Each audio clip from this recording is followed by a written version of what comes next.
Episode 39۔ دوسرے دن میری حالت مزید بہتر ہو گئی۔ اب تکلیف کی شدت بھی نہیں رہی تھی، یا پھر میں اس تکلیف کا عادی ہو گیا تھا۔ اس دن نرس نے مجھے اورنج جوس بھی پلایا اور مانگنے پر کئی دفعہ پانی بھی دیا۔ دوپہر کے وقت ڈاکٹر اجے آیا تو اس کے ساتھ پولیس کا ایک انسپیکٹر بھی تھا۔ اس کی شکل پر نحوست برس رہی تھی اور وہ چہرے سے ہی کامچور، ظالم اور رشوت خور لگ رہا تھا۔ ڈاکٹر اجے نے میرا معائنہ کیا، پھر انسپیکٹر سے بولا، میں آپ کو صرف 10 منٹ دے سکتا ہوں۔ اوکے، انسپیکٹر نے جواب دیا۔ ڈاکٹر کمرے سے باہر نکل گیا تو انسپیکٹر میری طرف متوجہ ہوا۔ کیسی طبیعت ہے مسٹر کامران؟ مطلب کی بات کرو انسپیکٹر۔ میں نے بیزاری کا مظاہرہ کیا۔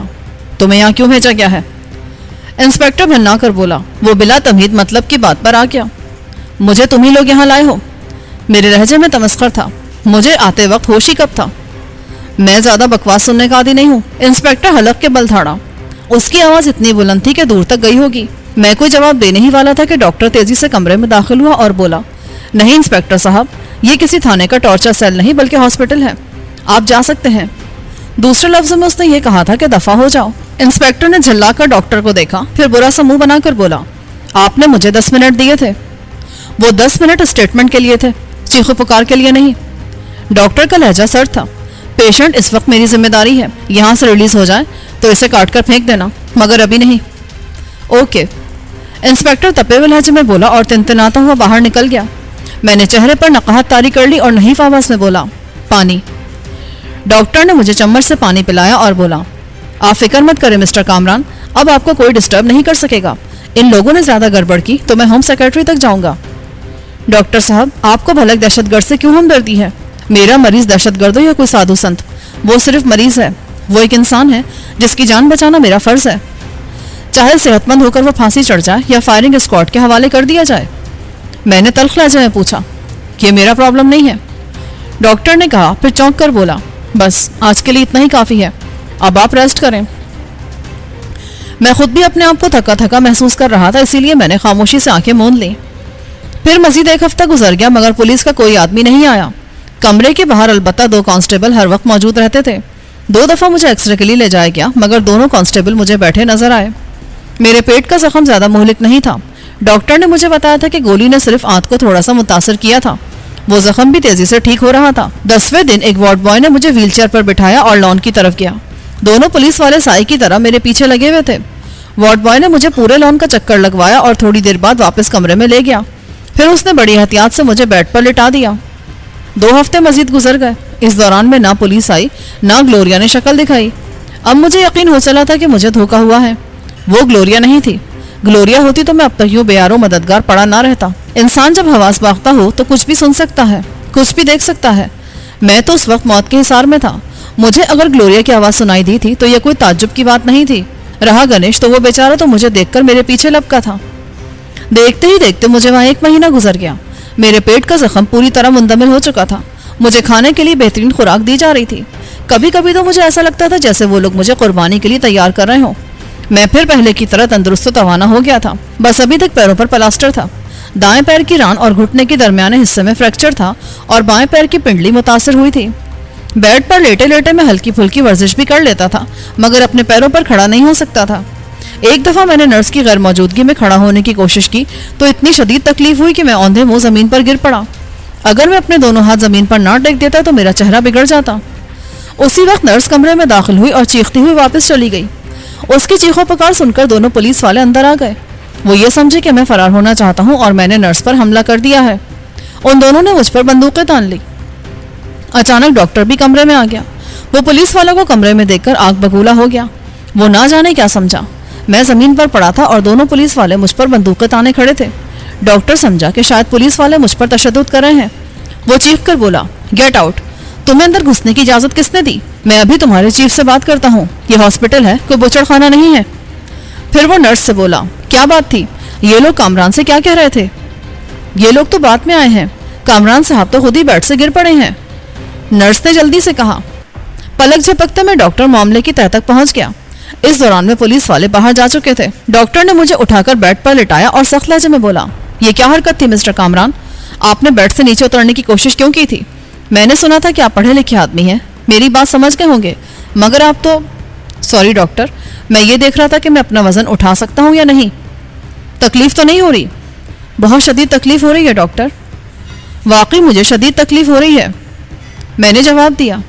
ڈاکٹر نے اسی وقت نرس کو حکم دیا کہ کامران کا ایکس رے کراؤ۔ وہ تو غنیمت تھا کہ میں نے چلنے کی کوشش نہیں کی تھی، ایکس رے میں بھی کوئی خاص بات نہیں تھی، بس میری تکلیف بڑھ گئی تھی۔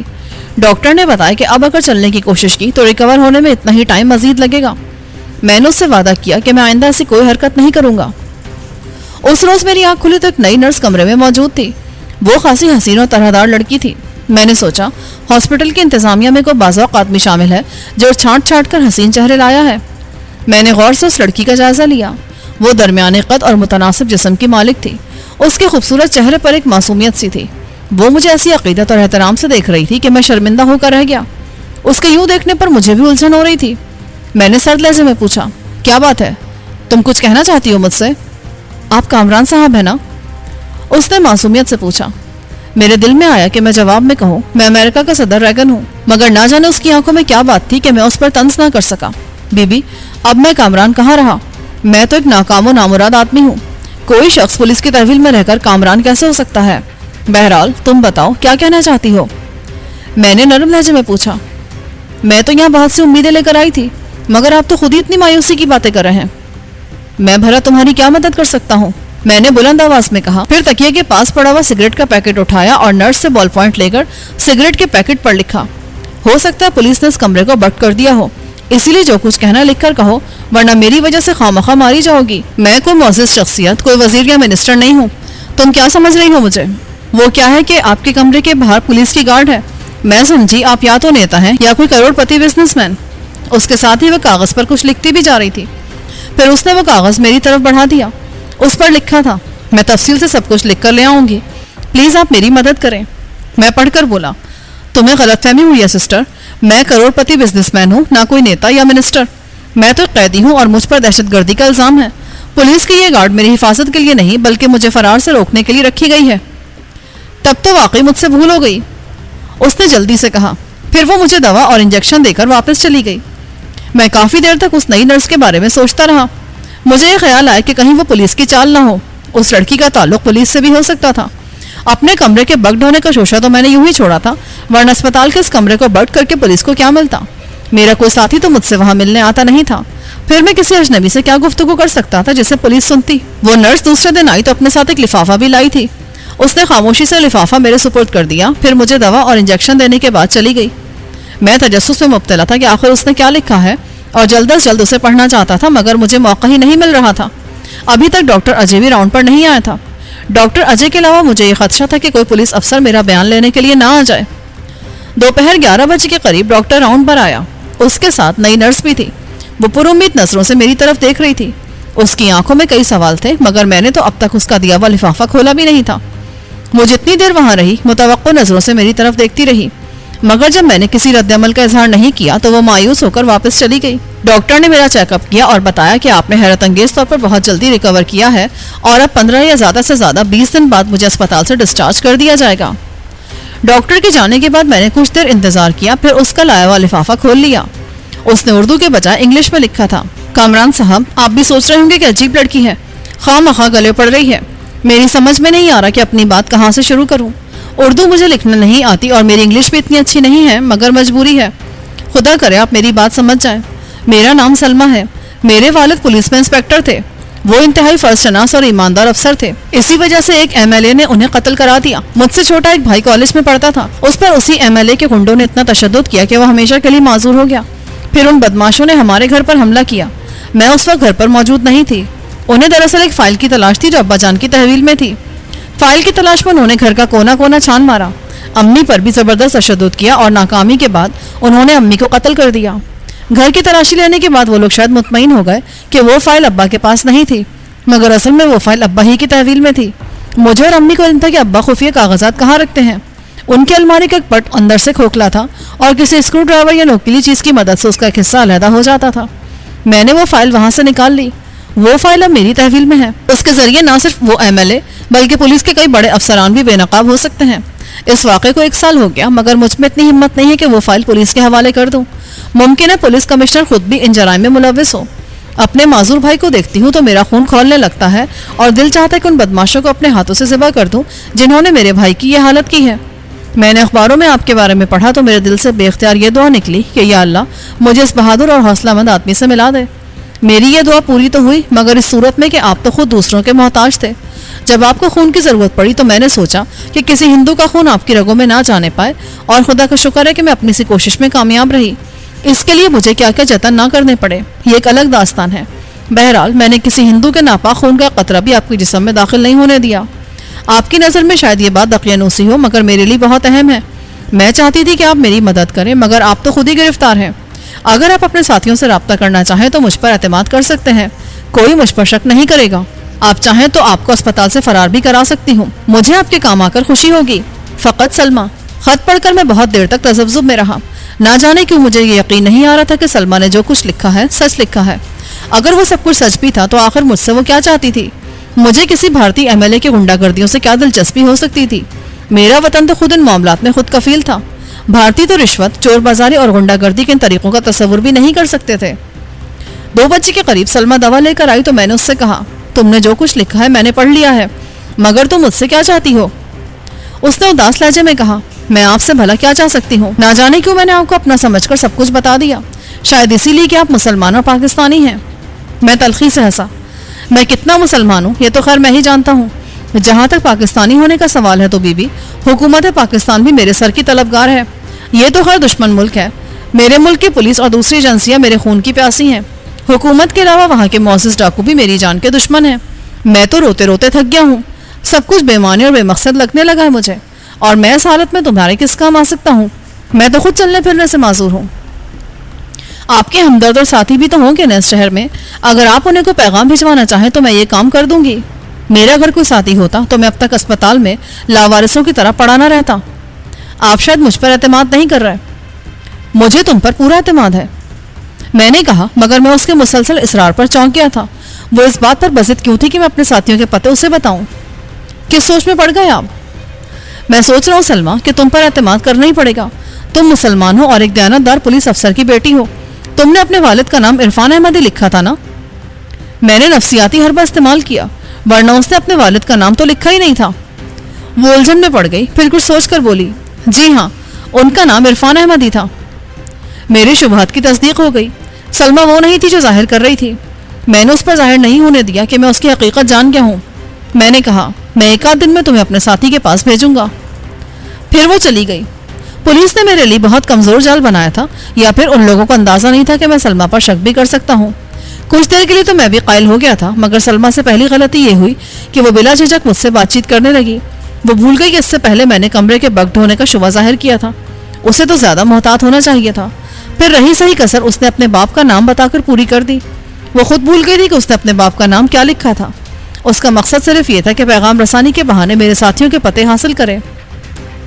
میں دل ہی دل میں مسکرا دیا اور اپنے ذہن میں ایک منصوبہ ترتیب دینے لگا۔ اسی شام کو وارڈ بوائے مجھے ویل چیئر پر بٹھا کر باہر لے گیا تو میں نے فرار ہونے کے امکانات کا جائزہ لیا۔ وہاں سے فرار ہونا زیادہ مشکل نہیں تھا، مگر فرار ہونے کے لیے پیروں کی ضرورت پڑتی ہے، اور میں اس قابل نہیں تھا۔